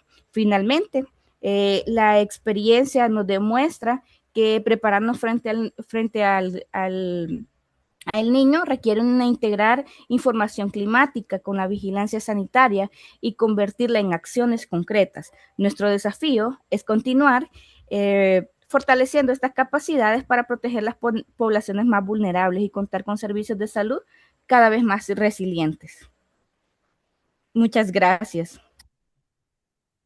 Muchas gracias por la presentación. Resaltamos también la importancia de incluir el tema de la resiliencia y el establecimiento de salud como parte de esta medida de preparación ante el enfermo del niño, especialmente como mencionó en temas vinculados a agua, saneamiento, higiene. Now we continue with our last panelist, Georgiana Gordon Stratton, Director of the Tropical Metabolism Research Unit, Executive Director, Regional Center of ACD, Lancet Countdown Health and Climate Change from the University of the West Indies, Jamaica. The floor is yours. Thank you.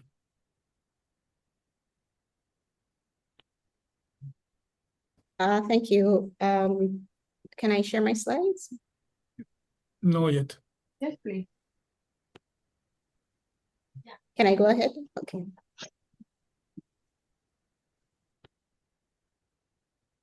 Are you able to see my slide? No, Georgiana.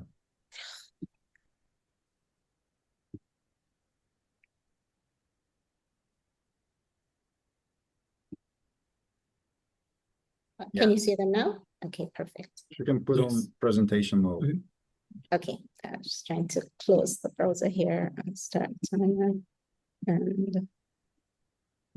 start.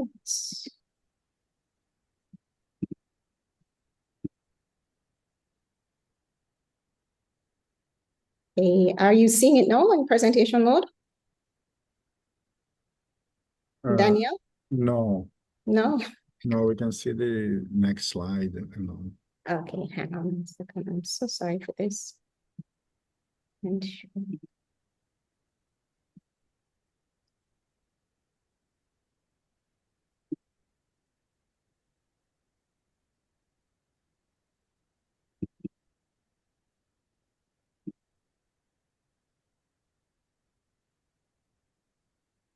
Maybe if you put swap displays.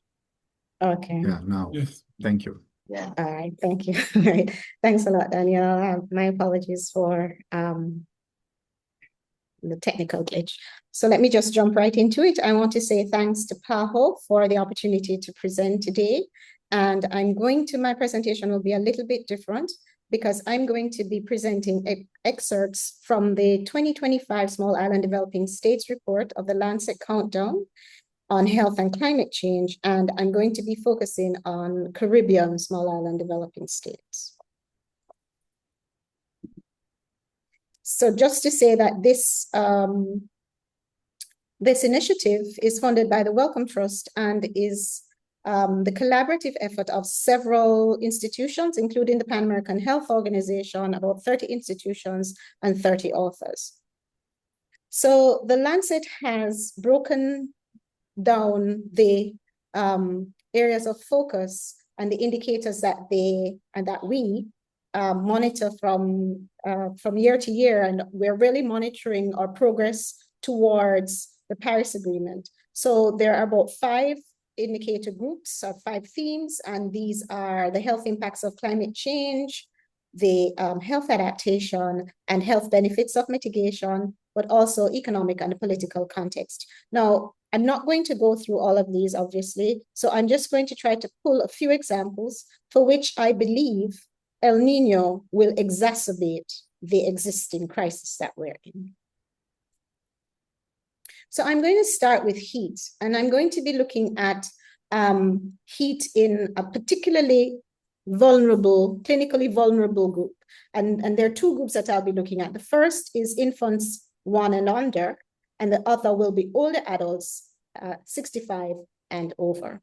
So what we found is when we use a comparison period, our baseline period of about 2000 to 2009, and we compare it with our test period, which is 2015 to 2024, we found that infants experienced 7 times more days of heat waves compared with the baseline period. And when we look at the Caribbean and we compare it with the other small island developing states grouping, so the Pacific SIDS and the SIDS from AIS is Atlantic, Indian, and South China Seas, we find that the Caribbean is trending higher than the others.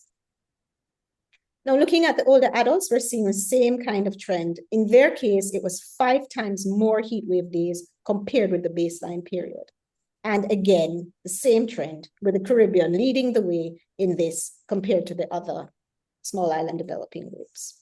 Now, I've pulled this slide because we know that we have a chronic disease epidemic within the Caribbean region.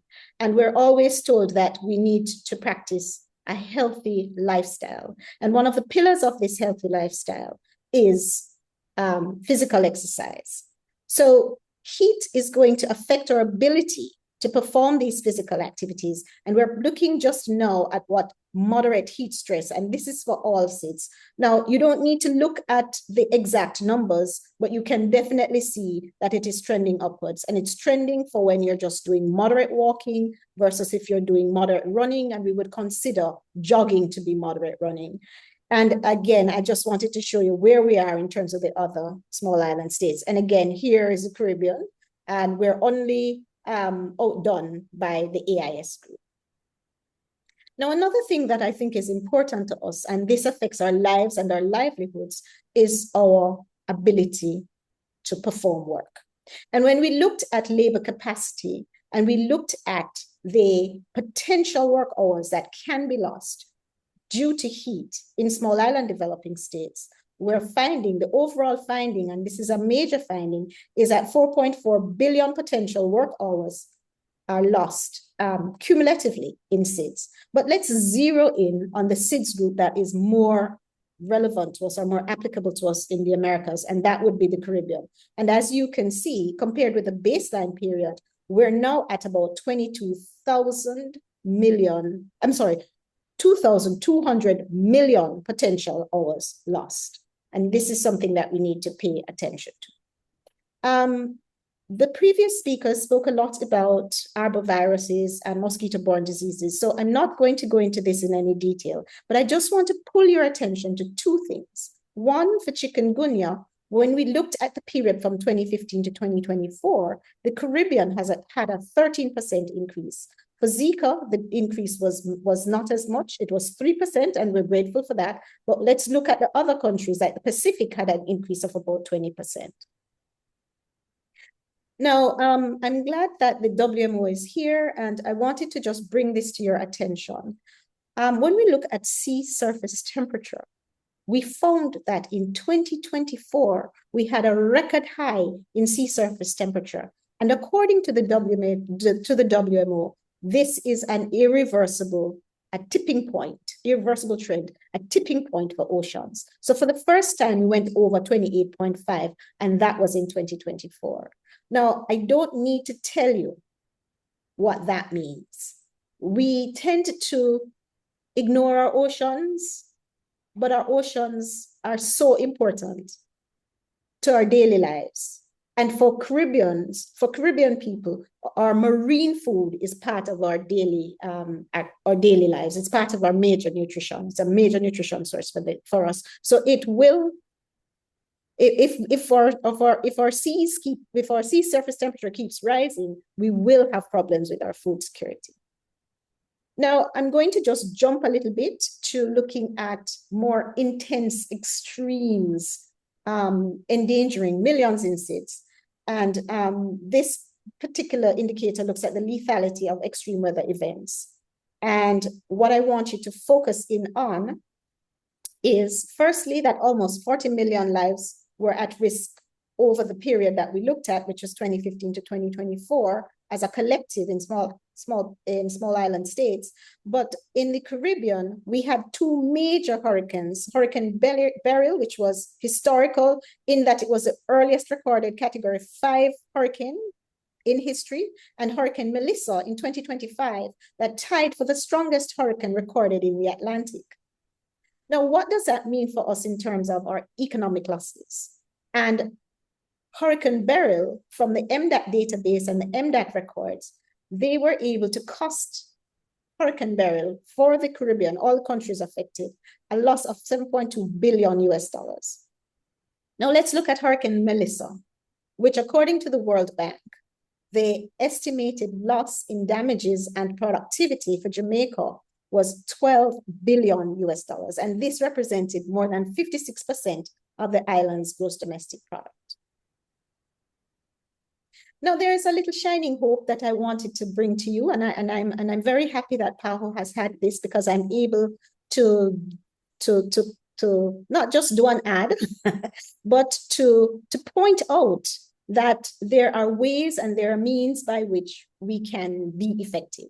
So let us look at Hurricane Melissa, and let's look at the PAHO smart health facilities that were done in Jamaica.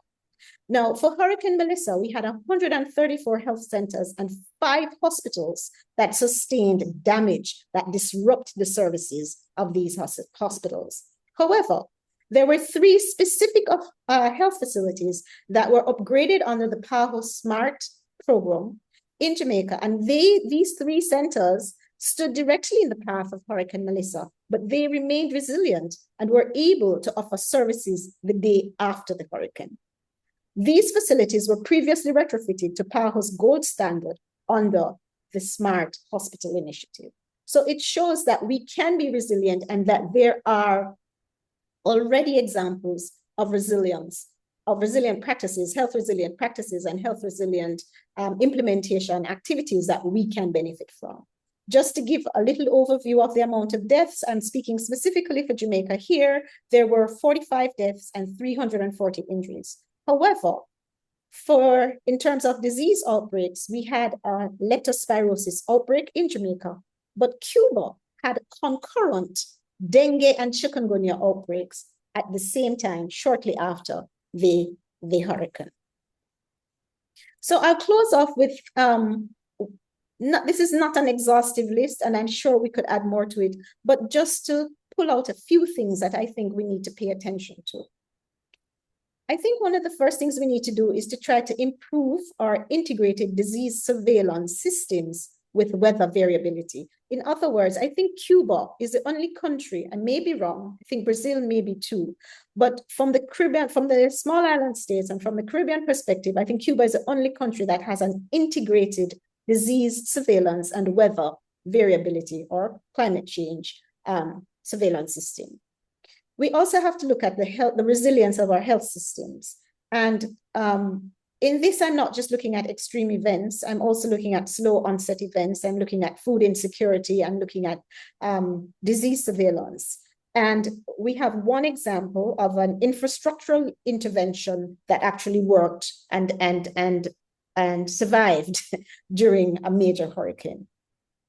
I'm also thinking that we need to be more proactive in terms of our mathematical modeling. We need to try to figure out what will be the attribution of El Nino. What do we expect it to add? Or how do we expect it to exacerbate our existing baseline climate change threats? A previous speaker spoke about early warning systems, and these are not as well developed in some of the Caribbean countries as they are in places like Brazil. So there is an opportunity for cross-fertilization and for cross-collaboration. Now, there are several research gaps that exist. We have some information on things like mental health, but we have not been able to work really well, I think. I think we have so much that needs to be done, and there are so many opportunities for doing additional research and filling some of the gaps in information that we currently have. Another area that we really do need to look at as well is our policies and our laws, especially around workers' health, as we expect things to get hotter and hotter. And we also look at systems that we will put in place for addressing heat, water insecurity, agriculture, and by agriculture, I'm also including food insecurity. And I will close off here and tell you, thank you very much for your attention. Just to say that this is just a snippet of what we've presented, and I will drop the link to the report in the chat. So if you want to have a more fulsome review and look at what we've done, you may have a look at it there. Also, just want to close by saying thanks to Jerry, who was one of our speakers at our launch, and to Danielle and Karen Coulson, who are co-authors to this report. Thank you so very much. Thank you very much for sharing this valuable information. And thank you for mentioning the Smart Hospital, an important initiative from PAHO in the Caribbean sub-region. Paso la palabra a mi compañero y colega Daniel. Gracias, muchas gracias, Celso. No, mira, un tremendo esfuerzo colectivo acá. Muchas gracias por los insumos de todos. Me parece que tuvimos un excelente taller hasta ahora. Conseguimos completar en el tiempo lo que era un súper desafío y preocupación nuestra al inicio. Así que quizás pasamos y tenemos unos minutos para pasar algunas preguntas a los panelistas, ¿no? Pueden poner sus comentarios, todos colegas, en el Q&A y con eso podemos ir pasando preguntas y haciendo comentarios a los panelistas para que puedan contestar. Una primera pregunta, hay un par de preguntas ahí que se refieren a calor, los efectos de calor sobre la salud materna, en específico en mujeres embarazadas. Así que, Sue, quizás esta pregunta te mando a ti.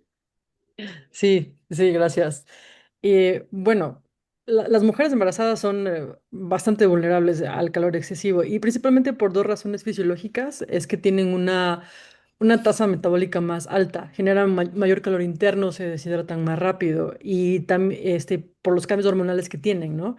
Entonces tienen menor capacidad de sudar y de mantener su termorregulación, ¿no? Entonces esto causa varios efectos como pueden ser contracciones prematuras, lo cual da un parto prematuro, hay un bajo peso al nacer también del bebé, hay disminución de movimientos fetales, la deshidratación que ya mencioné, edemas, también calambres también lo tienen y hay un momento también de la lactancia puede haber una disminución de la producción de leche.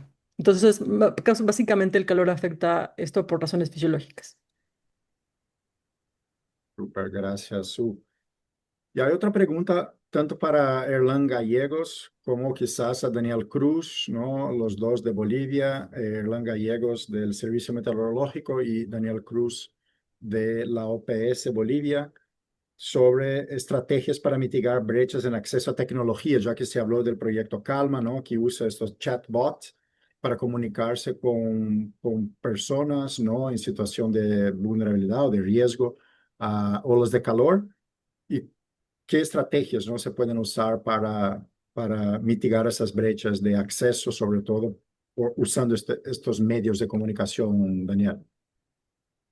Gracias.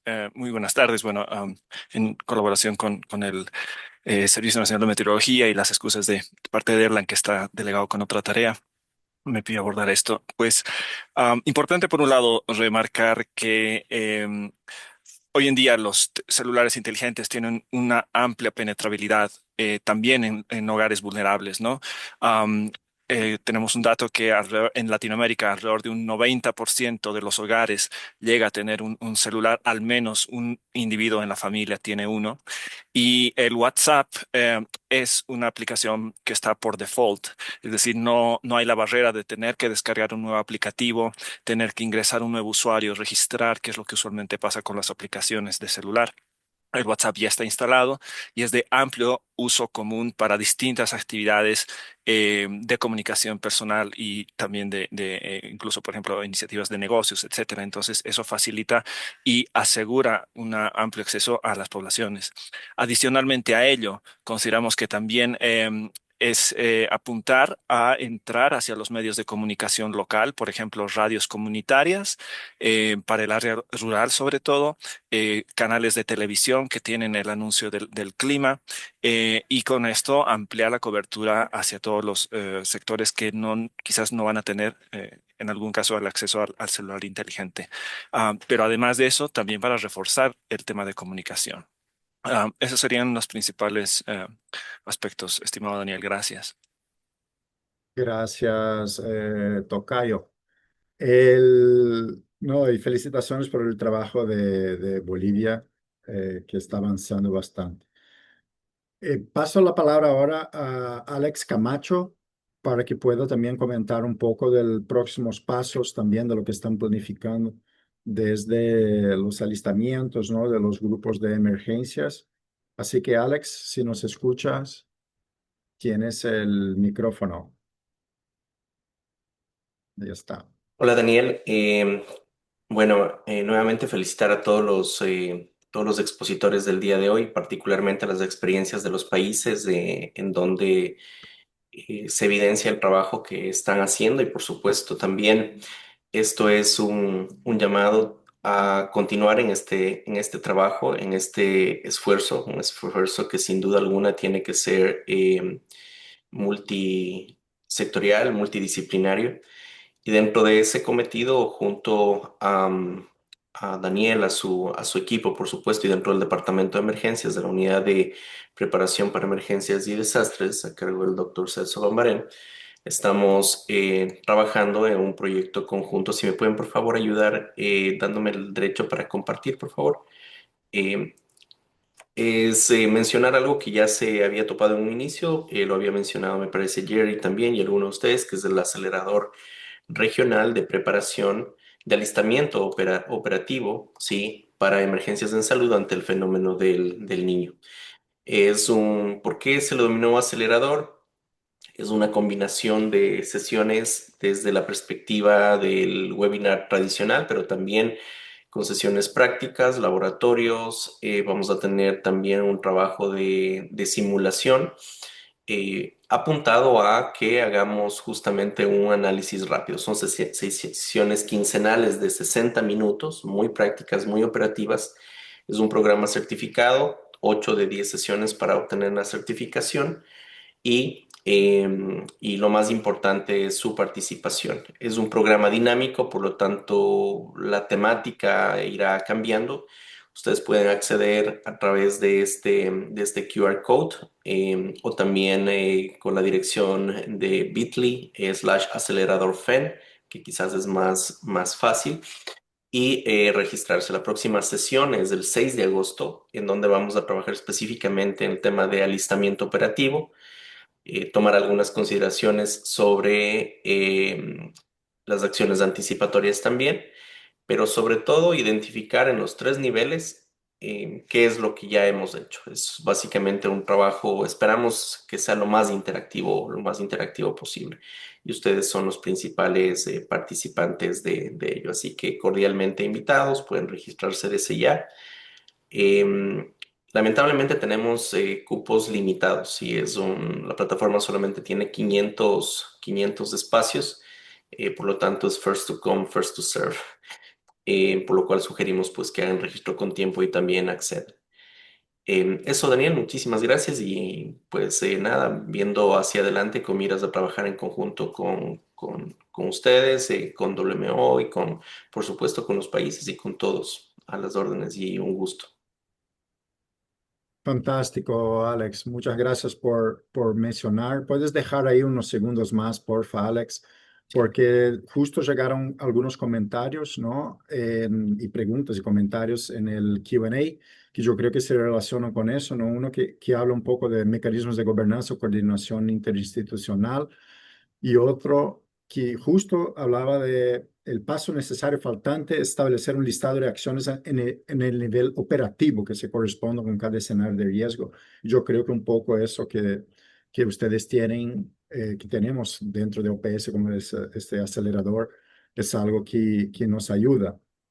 Y además, nosotros como pasos siguientes, ¿no?, de esta iniciativa, nosotros tenemos una página que hemos compartido en el chat algunas veces durante la presentación o las presentaciones, en que vamos a compilar todas las informaciones de lo que han compartido acá, los documentos base, incluido el trabajo que hicimos en conjunto de la análisis de riesgo en salud pública del El Niño, las publicaciones de la OPS y de otros socios, así que pueden compartir, por favor, con todos nosotros. Ahí está de nuevo la página si quieren ver un poco esta página de material que nos servirá de comunidad de prácticas también. Entonces queremos invitarles todavía, vamos a subir mañana un formulario para que cada uno de ustedes que están trabajando de manera efectiva sobre el niño, tanto identificando barreras como identificando algunas iniciativas exitosas y que quieran compartir, pueden enviar esos materiales para nosotros. Nosotros vamos a revisar y vamos a estar subiendo estas informaciones o un compilado de esas informaciones. Podemos ayudar, podemos escoger algunas de esas experiencias para apoyar técnicamente o apoyar financieramente, de ser posible, ¿no?, con algunos socios también que están aquí hoy, para poder apoyarles en la implementación de varias acciones. Así que al final vamos a tener un segundo webinario, al menos, aún durante esta ventana de El Niño, y la idea es poder presentar varios de esos ejemplos, varios de esos casos exitosos y también compartir cuáles son las barreras, cuáles son los desafíos que los países están identificando en el combate. No solo El Niño, pero también, como comentó Georgiana, los efectos combinados y exacerbados del cambio climático y El Niño en conjunto. Hemos escuchado aquí bastante sobre los temas de sistemas de alerta temprana para calor, para enfermedades vectoriales. El importante es identificar que esas alertas, también para capturar un poco de algunas preguntas, ¿no? Si esta parte de meteorología y gestión de riesgo también trabajen de manera permanente y no únicamente durante las emergencias. ¿Cómo hacer esto posible? Los sistemas de alerta temprana que no generan una acción temprana no nos sirven. Entonces, el fundamental aquí es poder trabajar con la inteligencia que tengamos para preparar los sistemas con antelación, identificar los potenciales riesgos futuros, preparar los sistemas, hacer un sistema de gobernanza integrado intersectorial para que cada uno sepa qué hacer durante un evento como estos. Y además nosotros tenemos un material interesante que es un libro de bolsillo de cambio climático para profesionales de la salud. Ya hemos entrenado a más de 12,000 profesionales de salud en las Américas estos últimos 2 años, y eso nos ayuda también a preparar los profesionales de la salud para, por ejemplo, qué medicamentos no se deben prescribir durante una ola de calor porque pueden justo exacerbar los efectos del calor o los efectos de una inundación o sequía o un brote de enfermedades. Entonces, todo este conjunto de materiales de OPS y de otros socios que están aquí, es importante que estén capturados en esta comunidad de prácticas para que sirva como un mecanismo de intercambio, de aprendizaje, y también lo que vamos a hacer es consolidar y compilar esas informaciones y extraer las recomendaciones, las buenas prácticas, las barreras y sugerencias para poder seguir, porque desafortunadamente el Niño y el cambio climático no nos van a dejar, ¿no? A cada X número de años vamos a tener otro evento del Niño o la Niña, y tenemos que estar preparados. La idea es construir esa comunidad de práctica que sirva como un mecanismo de aprendizaje y de compartir experiencias a lo largo de los años. Y a cada año podemos retomar, revisar y presentar para ustedes y con ustedes las acciones exitosas de cómo vencer barreras y qué soluciones tendríamos para mejorar nuestros sistemas de salud, proteger a la salud de los más vulnerables sobre todo, y promover a la salud en todas las comunidades. Así que muchas gracias por la atención de ustedes. Tuvimos más de 400 personas conectadas. Vamos a poner eso en nuestra página de YouTube también de la OPS, junto con esta página que ahora recién compartieron en el chat, y con eso vamos a tener este mecanismo funcionando, así que contamos mucho con el apoyo de ustedes. Que tengan una buena tarde y muchas gracias a todos por su tremenda participación. Gracias.